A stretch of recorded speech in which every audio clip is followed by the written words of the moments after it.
upaya pertobatan itu berbalik 180 derajat. Berbalik sungguh-sungguh kepada Allah dan meninggalkan dosa. Nah, kenapa Tuhan izinin kita masuk dalam badai kehidupan? Masalah bertubi-tubi, cuma karena ini. Tuhan tuh pengen kamu datang sama Dia. Serindu itu. Tuhan izinin kamu diterpa berbagai badai kehidupan cuma supaya kamu datang sama Tuhan dan meminta pertolongan dari Tuhan. Ketahuilah bahwa Bapa selalu menantikan kita pulang. Tuhan selalu menunggu kita kembali sama Dia. Segitu setianya Tuhan sama kita, amin. Berapa kali kita nih nyakiti Tuhan, kita gak setia sama Tuhan. Tapi Tuhan terlalu setia sama kita. Mari berbalik. Kalau Anda berbalik kepada Allah di tengah-tengah kesesakanmu, ini loh kemurahan Tuhan. Dia berkenan ditemui. Karena Dia menanti Anda kembali.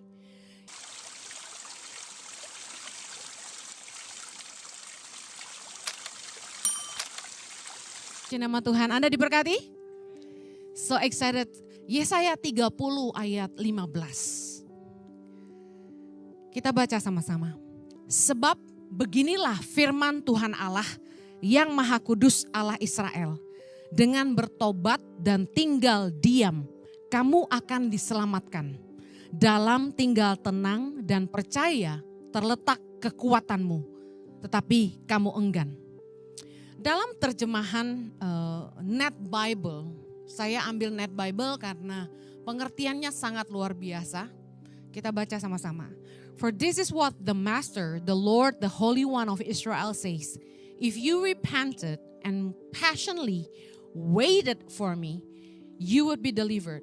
If you calmly trusted in me, you would find strength, but you are unwilling. Kunci kemenangan kita ketika kita berada di tengah badai adalah bertobat dan tinggal diam. Dengan bertobat dan tinggal diam, kamu akan diselamatkan. Saya akan bahas dulu tentang bertobat. Saya percaya bahwa di dalam hidup ini Tuhan mengizinkan masalah datang dalam hidup kita.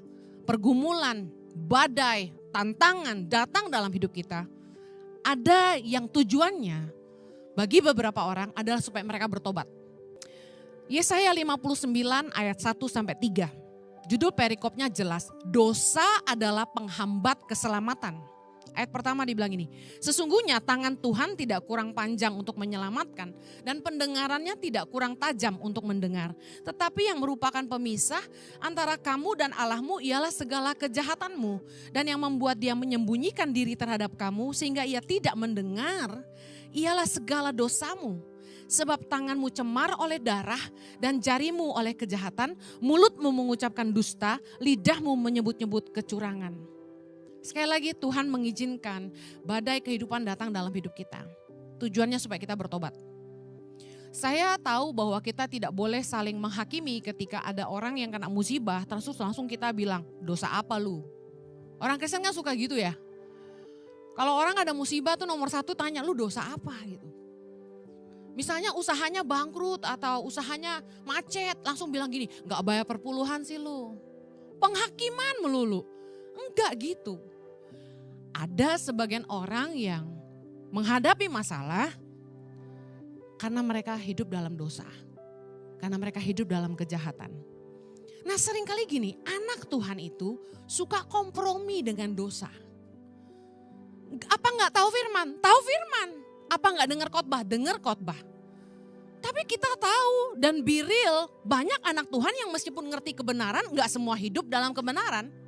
Ngejalanin usaha, kerja, enggak dengan nilai-nilai kebenaran. Putipu ada, bohong-bohong ada, jahat sama orang iya.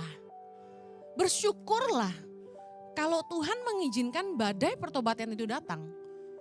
Supaya di tengah kesesakan kita tuh berbalik sama Tuhan.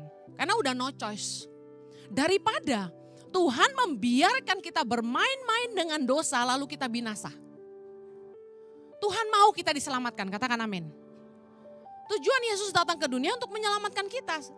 Natal, Christmas is all about saving the world. Setuju? Yohanes 3:16. Nah, kalau Tuhan mengizinkan kita mengalami kesesakan, yang harus kita lakukan adalah berbalik kepada Tuhan. Banyak orang masalahnya gini, udah dilanda banyak masalah aja, bukannya berbalik kepada Allah tapi hidup dalam dosa. Tadi kita lihat di ayatnya dibilang gini, tetapi kamu enggan di bagian akhir. Kenapa? Udah ditimpa masalah aja masih gak mau bertobat gitu. Udah ditimpa masalah aja masih gak ngandalin Tuhan. Dengan bertobat dan tinggal diam kamu akan diselamatkan. Dalam tinggal tenang dan percaya terletak kekuatanmu. Tetapi kamu enggan. Saya ngadapin orang-orang yang sebenarnya tuh saya tahu Tuhan ngizinin masalah tuh datang dalam hidup dia. Dia invest bisnis gak jalan, Dia usaha apapun tuh kayak gak ada berkatnya Tuhan gitu loh. Saya tahu gak usah pakai dukun. Karena Tuhan mau dia bertobat. Makanya diizinkan kesusahan datang di hidup dia. Tapi apa yang dilakukan? Di depan mata saya lihat. Orang ini bukannya berbalik kepada Allah, pertobatannya palsu cuma di depan pendeta. Tapi begitu saya gak ada, yang saya dengar. Selingkuh, main perempuan, nipu. Selalu intensi hatinya mencari bisnis yang dunia malam. Saya nggak menghakimi. Tapi kalau ada di sini yang Anda ngalami badai yang tidak berkesudahan. Usahamu tuh kayak ketemunya tuh langit jadi tembaga gitu loh. Tanah itu kayak nggak menghasilkan buat kamu. Coba cek, apakah masalah itu Tuhan izinkan terjadi supaya kamu bertobat? Jujur, kita sesama teman pelayanan aja. Kita kan bukan Tuhan. Kita nggak tahu orang itu kelihatan baik-baik dari luar, tapi ternyata dia hidup dalam dosa. Mana siapa tahu, betul? Tapi saya kasih tahu, Anda bisa bohongi hamba Tuhan, Anda tidak bisa bohongi Tuhan. Anda bisa tipu-tipu hamba Tuhan, Anda tidak bisa nipu Tuhan. Kalau langit jadi tembaga, kalau langit jadi tembaga, dan tanah jadi besi buat Anda, tidak menghasilkan apa-apa, usahamu sia-sia. Coba periksa, apakah kamu tidak bertobat? Firman Tuhan berkata, tapi kamu enggan. Saya lihat dengan mata kepala sendiri, orang-orang yang ngalamin masalah bertubi-tubi, dia tidak jujur sama saya bahwa dia hidup dalam dosa. Yang saya bingung gini, gue udah doain. Tuhan berkati usahanya. Tuhan berkati, buka jalan buat usahanya. Saya doain. Gak taunya. Di belakang saya bikin dosa. Akhirnya saya bilang sama suami saya, gue udah gak mau ngelayanin orang-orang itu lagi. Ngapain gue capek-capek doain dia, tapi dia sendiri gak mau berbalik sama Tuhan. Pendeta gak bisa nolong Anda, Tuhan yang bisa nolong Anda, amin. Seringkali orang itu cari pendeta kayak cari dukun. Bahkan kalau pendeta udah gak bisa bantu, cari dukun. Saya kasih tahu, gak ada orang yang bisa tolong Anda. Kalau Anda gak berbalik kepada Allah, gak ada jalan keluar bagi hidupmu. Berbaliklah kepada Allah, jangan keraskan hatimu. 2 Tawarikh 15 ayat yang keempat. Kunci bebas dari kesesakan. Tetapi dalam kesesakan mereka berbalik kepada Tuhan Allah Israel. Mereka mencarinya dan ia berkenan ditemui oleh mereka. Sebenarnya metanoia, pertobatan itu berbalik 180 derajat. Berbalik sungguh-sungguh kepada Allah dan meninggalkan dosa. Nah, kenapa Tuhan izinin kita masuk dalam badai kehidupan? Masalah bertubi-tubi, cuma karena ini. Tuhan tuh pengen kamu datang sama dia. Serindu itu. Tuhan izinin kamu diterpa berbagai badai kehidupan, cuma supaya kamu datang sama Tuhan. Dan meminta pertolongan dari Tuhan. Ketahuilah bahwa Bapa selalu menantikan kita pulang. Tuhan selalu menunggu kita kembali sama dia. Segitu setianya Tuhan sama kita, amin. Berapa kali kita nih nyakiti Tuhan, kita gak setia sama Tuhan. Tapi Tuhan terlalu setia sama kita. Mari berbalik. Kalau Anda berbalik kepada Allah di tengah-tengah kesesakanmu, ini loh kemurahan Tuhan. Dia berkenan ditemui. Karena dia menanti Anda kembali. Yakobus 4 ayat 8. Mendekatlah kepada Allah dan Ia akan mendekat kepadamu. Tahirkanlah tanganmu, hai kamu orang-orang yang berdosa. Sucikanlah hatimu, hai kamu yang mendua hati.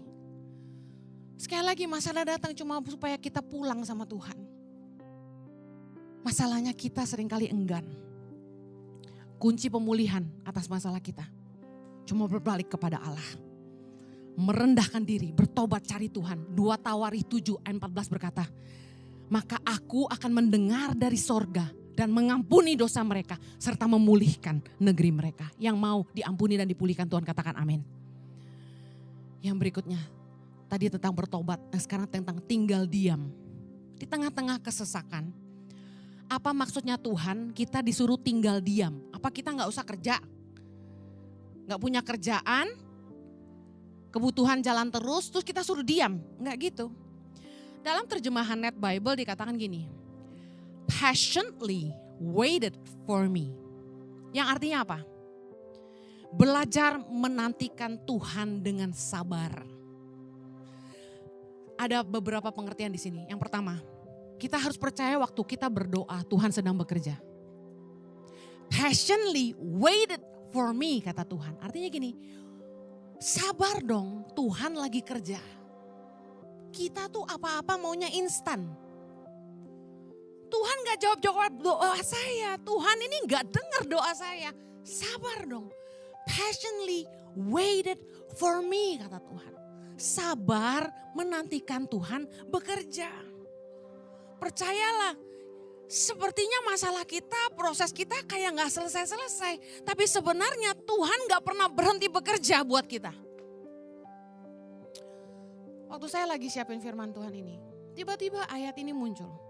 Keluaran 14 ayat 14. Tuhan akan berperang untuk kamu.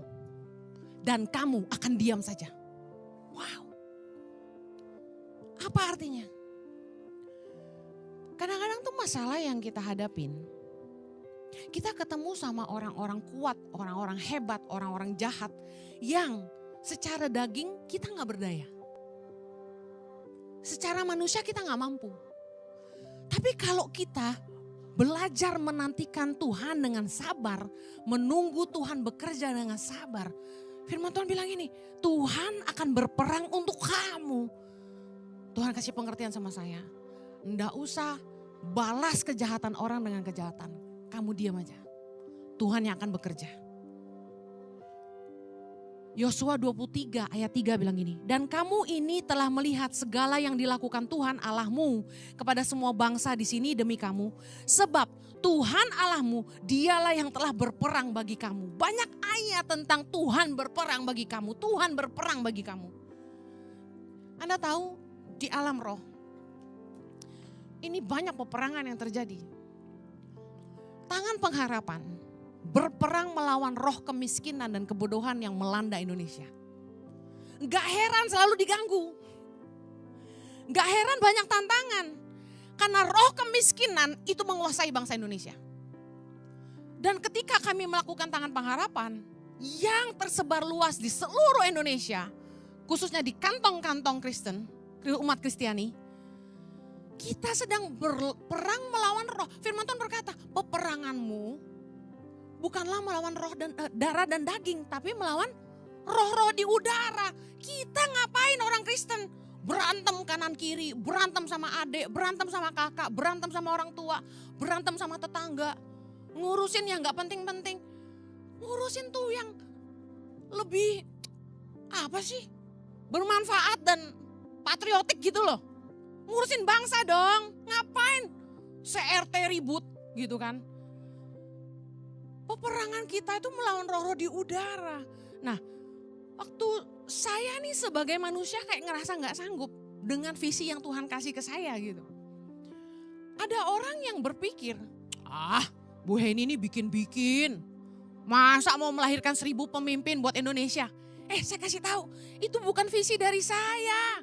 Emangnya ada orang yang sekurang kerjaan itu mau kuliahin 1000 anak Indonesia? Ada? Tolong angkat tangan. Tolong dong, butuh kita. Ada nggak yang mau kuliahin 1000 anak Indonesia? Angkat tangan. Saya nggak kurang kerjaan. Nyokolain anak kandung 3 aja ampun Tuhan. Siapa yang mau? Urusannya opo? Kita itu kalau ngadepin peperangan di Indonesia ini dengan kemiskinan, rasanya tuh putus asa. Tapi Tuhan bilang sama saya, kamu akan diam saja. Aku akan berperang untuk kamu. Amen. Amen. Kita akan lihat Tuhan. Saya kasih tahu, visi itu dari Tuhan, bukan dari saya. Henny, apa yang kamu mau lahirkan buat Indonesia? Saya cuma jawab, pemimpin Tuhan. Dan Tuhan bilang, lahirkan 1000 pemimpin buat Indonesia. Bangun 10 sekolah berasrama di Indonesia. Lalu kalau ada 1, 2, 3 anak asrama yang enggak benar, atau enggak mengabdi buat tangan pengharapan, atau bikin ulah, masa lalu visi itu mati? Ya tidak dong. Saya kasih tahu. Tuhan yang akan berperang bagi kita di tengah kemustahilan yang kita hadapi di hidup kita. Jangan takut dan gentar. Patiently waited for me, kata Tuhan. Sabar dan lihat Tuhan bekerja. Waktu saya merintis tangan pengharapan sama Pak Jojo, kayaknya tuh lama banget gitu loh prosesnya. Gak kelar-kelar. Aduh, Tuhan itu loh yang bisa menaikkan orang, meninggikan orang dan bisa merendahkan orang. Saya cuma tahu kenapa Tuhan izinkan saya dikenal di Indonesia. Sekarang gereja-gereja malah ngundangin saya yang tolak, gaya. Tapi saya tahu Tuhan punya tujuan dan maksud. Dia yang berperang bagi kami. Di saat orang tutup pintu, dia buka pintu. Amen. Kita enggak usah takut. Apa enggak sedih dengar kayak gitu? Terakhir waktu pandemi, kami didatangi orang dibilang gini, Bu Henny, tangan pengharapan hebat ya, maju ya, lancar-lancar aja. Saya bilang puji Tuhan Pak, saya begitu dapat visi lahirin 1000 pemimpin, disuruh bangun 10 sekolah berasrama, tiba-tiba mujizat terjadi. Dari kere, enggak punya apa-apa, tiba-tiba kita bisa bangun asrama Pak. Terkagum-kagum sama karya Tuhan yang luar biasa. Kalau Bapak Ibu tanya saya, Bu ini dari mana? Orang ngertos aku. Saya nggak ngerti. Mujizat. Saya nggak punya konglomerat yang salaman sama saya. Saya dari PT ini, saya akan support kamu 1 miliar sebulan. Amin. Orang ono saiki. Sekarang belum ada, cuman saya amini. Amin. Tapi saya kasih tahu, tanpa jaminan dari dunia. Tapi dapat berkat dari sorga, aliran dana sorga. Haleluya. Amin. Dia yang berperang bagi kita. Apapun masalahmu hari ini, bilang, Tuhan, aku percaya Engkau sedang bekerja. Dan Engkau masih bekerja. Dan aku menantikan Engkau bekerja. Tuhan itu enggak akan diam aja. Bagaimana kita menantikan Tuhan bekerja? Saya mau kasih tahu. Nantikan pembelaan dari Tuhan. Saya mau tutup dengan ini. Kunci mendapat pembelaan dari Tuhan. Belajar dari Daud. Mazmur 35 ayat 1. Judul perikopnya keren. Doa minta tolong terhadap musuh. Dari Daud. Berbantahlah Tuhan melawan orang yang berbantah dengan aku. Berperanglah melawan orang yang berperang melawan aku. Daud ini backingnya tuh Tuhan. Dia diserang musuh, dia larinya tuh sama Tuhan. Dan dia meyakini Tuhan pasti bela aku. Anda kalau punya masalah, belajar kayak Daud. Cari pembelaan tuh dari Tuhan, bukan dari orang. Amen. Mazmur 123 ini the best, kita baca sama-sama. Nyanyian ziarah, sama-sama. Kepadamu aku melayangkan mataku, ya Engkau yang bersemayam di sorga.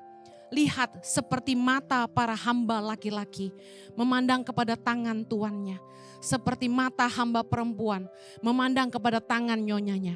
Demikianlah mata kita memandang kepada Tuhan Allah kita. Sampai ia mengasihani kita. Kasihanilah kami ya Tuhan. Kasihanilah kami. Sebab kami sudah cukup kenyang dengan penghinaan. Jiwa kami sudah cukup kenyang dengan olok-olok. Orang-orang yang merasa aman dengan penghinaan orang-orang yang sombong. Lihat, Kalau kamu mau dapat pembelaan dari Tuhan, pandang tangan Tuhan. Anda tahu istilah puppy eyes? Look at your husband with your puppy eyes. Artinya gini, memandang dengan tatapan minta belas kasihan, minta kemurahan. Dikatakan, demikianlah mata kita memandang kepada Tuhan Allah kita sampai Ia mengasihani kita. Cari pembelaan Tuhan. Menantikan Tuhan bekerja itu pertama. Tapi yang kedua, ayo minta Tuhan bela saya. Masa kau biarkan aku dihina? Aku udah kenyang dihina orang Tuhan.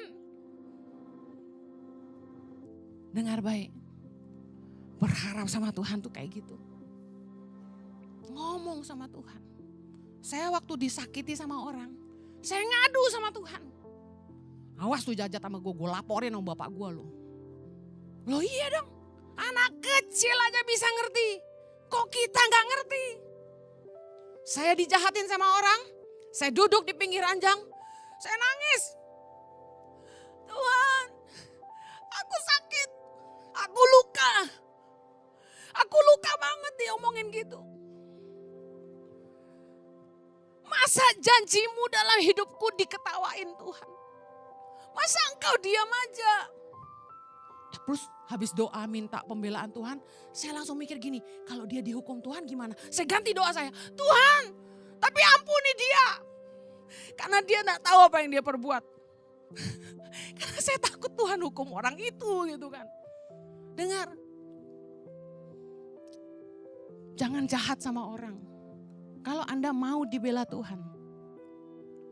Amsal 20 ayat 22. Baca sama-sama.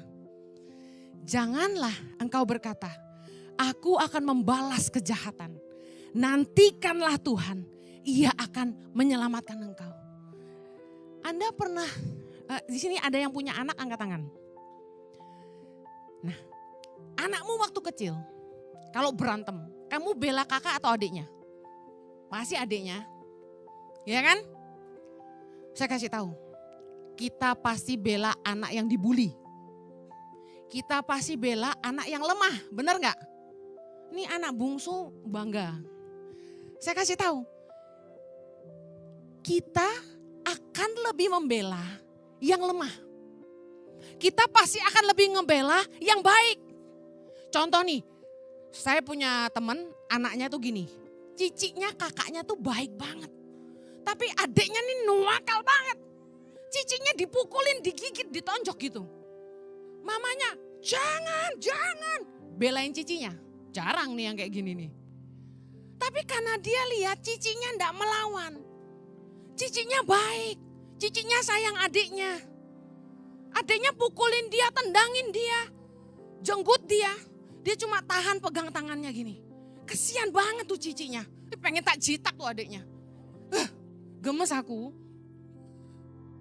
Saya bilang jangan, don't do that. Don't do that, don't hurt your sister. Cicinya baik banget. Cicinya enggak lawan. Cicinya diem loh, dijengkutin sampai gini-gini loh. Dipegangin tangannya, gemes aku. Tapi saya kasih tahu, karena dia tidak melawan. Karena dia baik sama adiknya. Karena dia sayang sama adiknya. Kita bela dia. Tuhan juga sama. Kalau kamu enggak balas kejahatan sama kejahatan, Tuhan akan bela kamu. Bayangin, saya udah lagi minta pembelaan dari Tuhan, mikir takut Tuhan hukum orang. Kalau kamu enggak jahat sama orang, Tuhan akan bela kamu. Nantikanlah Tuhan, firman Tuhan berkata tadi, janganlah kamu berkata, aku akan membalas kejahatan dengan kejahatan. Nantikanlah Tuhan, Ia akan menyelamatkan engkau. Kalau kamu jagoan, kurang ajar, kamu enggak tahu aku siapa, Anda balas, Tuhan enggak bela. Sama, waktu kita lihat anak kita, yang satu nonjok, yang satu balas, wah kan. Akhirnya apa yang kita lakukan? Teng, silakan, ya, ayo pukul. Siapa di sini mama yang saking putus asa lakukan hal yang sama? Kalau Anda mau dibela Tuhan, jangan jahat sama orang. Amen. Pertama, bertobat. Yang kedua, Nantikan Tuhan bekerja. Yang ketiga, jangan balas kejahatan dengan kejahatan. Tapi andalkan belas kasihan Tuhan. Minta Tuhan itu mengasihani kita. Saya percaya orang yang nabur kejahatan, dia malah akan nuai kejahatan juga. Amsal 17 ayat 13 berkata, siapa membalas kebaikan dengan kejahatan, kejahatan tidak akan menghindar dari rumahnya. Saya kasih tahu, kalau orang baik sama kamu jangan jahat sama dia. Karena kalau kamu nabur kejahatan atas kebaikan orang, firman Tuhan berkata, kejahatan tidak akan menghindar dari rumahnya. Anda akan naruh kutuk atas hidupmu sendiri. Ayub 4 ayat 8. Yang telah kulihat ialah bahwa orang yang membajak kejahatan dan menabur kesusahan, ia menuainya juga. Hati-hati yang suka jahat sama orang, yang suka bikin orang susah. Anda akan menuai taburan Anda. Pastikan Anda tidak nabur kejahatan. Bu Heni, kalau kita tidak salah, tapi orang lain yang jahat sama kita, terus gimana? Masa kita diam aja? Ada tuh yang ngomong gitu di Instagram. Hakim-Hakim 11 ayat 27, ini jawabannya. Jadi, aku tidak bersalah terhadap engkau, tetapi engkau berbuat jahat terhadap aku dengan berperang melawan aku. Tuhan hakim itu, dialah yang menjadi hakim pada hari ini antara orang Israel dan Bani Amun. Artinya gini, kalau orang tuh jahat sama kita, sementara kita tidak jahat sama dia, lalu bagaimana? Apakah Anda percaya Tuhan itu hakim yang adil? Biarlah Tuhan itu yang menghakimi kita. Kita jangan jadi hakim sendiri. Apa yang kita harus lakukan dong kalau gitu? Lakukan firman Tuhan. Amsal 25 ayat 21. Baca sama-sama. Jikalau seterumu lapar, berilah dia makan roti. Dan jikalau ia dahaga, berilah dia minum air. Karena engkau akan menimbun bara api di atas kepalanya.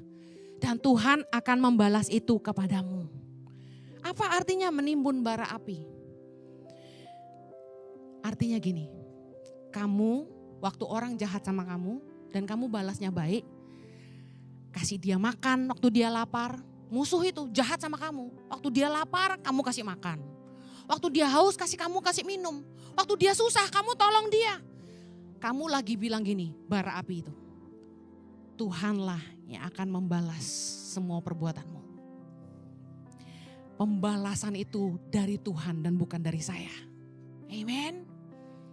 Waktu Anda ngambil bagian hakim dan Anda yang balas, Tuhan tidak bela kamu.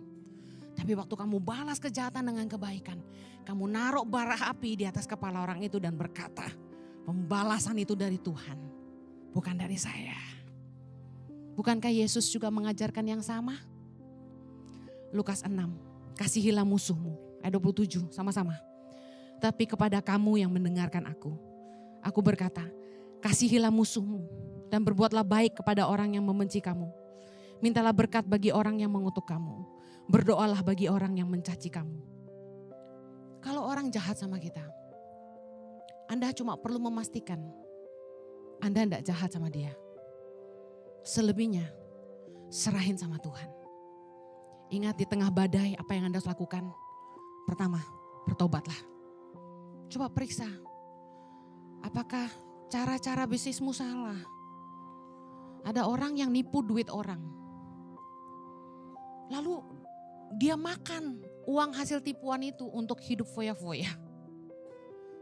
Lalu dia pakai uang itu untuk bikin usaha. Apa yang saya lihat?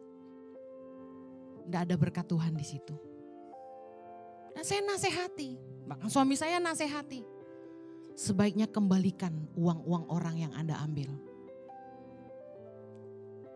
Uang hasil penipuan yang membuat dia bersenang-senang di atas penderitaan orang lain. Menjadi sebuah kutuk yang membuat dia hidup terus dalam dosa. Uang itu sia-sia, bikin hidupnya sia-sia. Dan yang kedua saya lihat, uang itu dibikin usaha apapun tidak jalan. Karena berkat Tuhan tidak akan ada ketika kita hidup dalam dosa. Amin.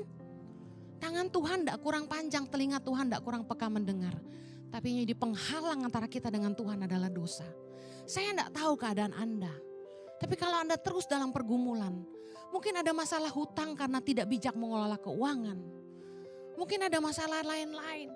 Yuk beresin yuk. Di dalam kesesakan berbaliklah kepada Tuhan, maka Tuhan akan berkenan ditemui dan menolong Anda. Yang berikutnya, tinggal diam, Anda akan diselamatkan. Artinya diam apa tadi? Belajar sabar menantikan Tuhan bekerja. Percayalah waktu kamu lagi doa, kelihatannya pergumulan itu gak kelar-kelar, tapi Tuhan tuh lagi kerja, sabar. Amen. Belasan tahun saya sabar nunggu Tuhan kerja. Yang terakhir, mencari pembelaan itu dari Tuhan. Pandang Dia. Yuk, pejamkan matamu.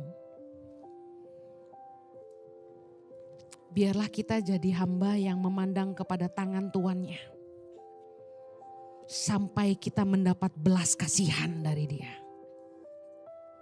Aku hamba gak tahu Tuhan apa pergumulan umatmu. Tapi hamba percaya bahwa setiap pergumulan mereka mendatangkan kebaikan. Membawa mereka kembali kepada Tuhan. Membuat mereka kembali berseru dan mengandalkan Tuhan. Bapa, hambamu berdoa memohonkan belas kasihan-Mu untuk umat-Mu Tuhan. Kasihani mereka, berkati mereka, tolong mereka Tuhan. Terpujilah nama-Mu. Nyatakanlah Engkau hidup dan Engkau satu-satunya Tuhan, pembela dan penolong dalam hidup kami. Bagi Engkau yang sanggup mengerjakan jauh lebih banyak dari apa yang kami sanggup pikirkan maupun doakan.